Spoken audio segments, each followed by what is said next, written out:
Bismillahirrahmanirrahim. Assalamualaikum warahmatullahi wabarakatuh. Baiklah, di sini saya akan perkenalkan diri. Nama Mustika Sopani, jurusan Prodi PAI Pasca Sarjana semester 3, mata kuliah Teknologi Informasi dalam pembelajaran PAI.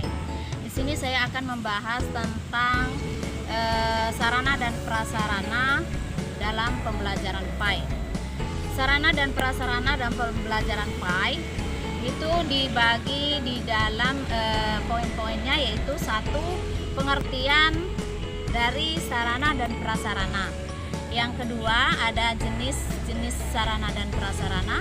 Yang ketiga, ada fungsi-fungsi sarana dan yang pertama itu pengertian sarana. Sarana pendidikan adalah semua fasilitas yang secara langsung menunjang proses pendidikan, khususnya proses belajar mengajar, baik yang bergerak maupun yang tidak bergerak, agar mencapai tujuan yang efektif dan efisien.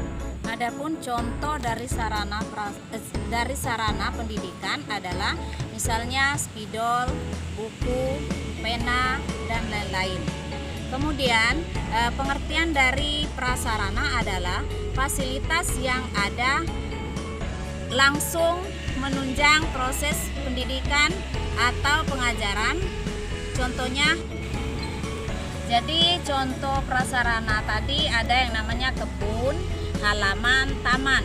Mengapa disebut kebun itu merupakan contoh prasarana? Nah, kita kan bisa belajar di luar ruangan, misalnya belajar di kebun. Nah, dari kebun itu kita bisa melihat bahwa apa yang kita tanam di kebun itu akan tumbuh, dan yang menumbuhkan tanaman itu adalah Allah. Itu bukti bahwa Allah itu ada melalui alam sekitar. Kemudian contoh juga prasarana itu adalah halaman. Di halaman terdapat misalnya batu, kemudian terdapat pohon.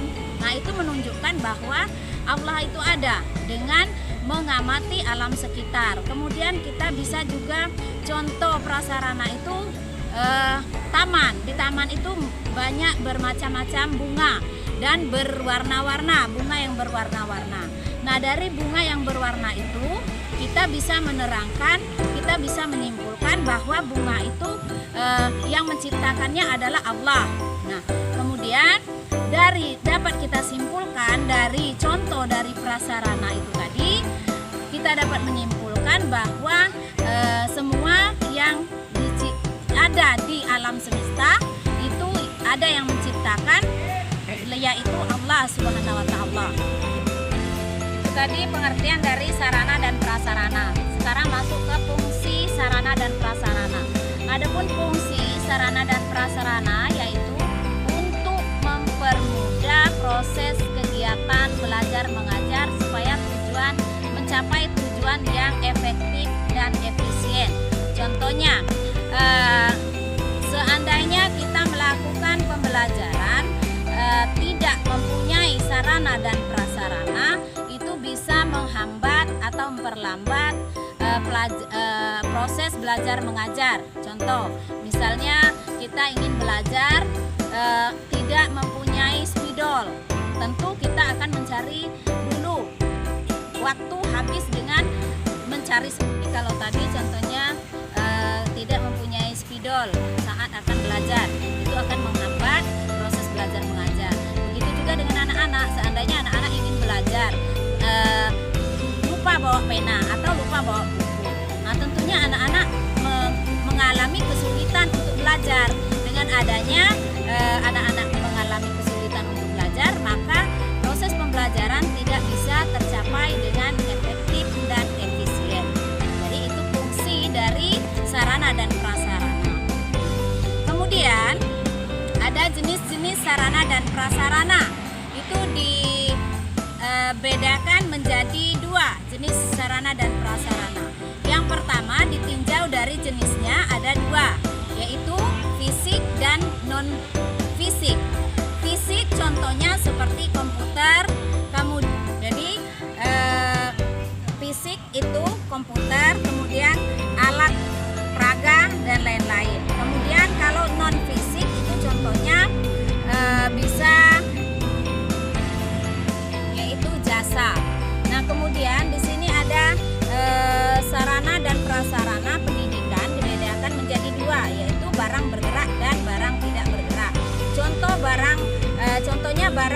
pakai dan contoh barang tidak habis pakai, yaitu contoh barang habis pakai antara lain yaitu spidol, tinta, kertas, dan lain-lain. Dan contoh barang tidak habis pakai contohnya yaitu komputer dan lain-lain. Nah, proses belajar mengajar ini sarana dan prasarana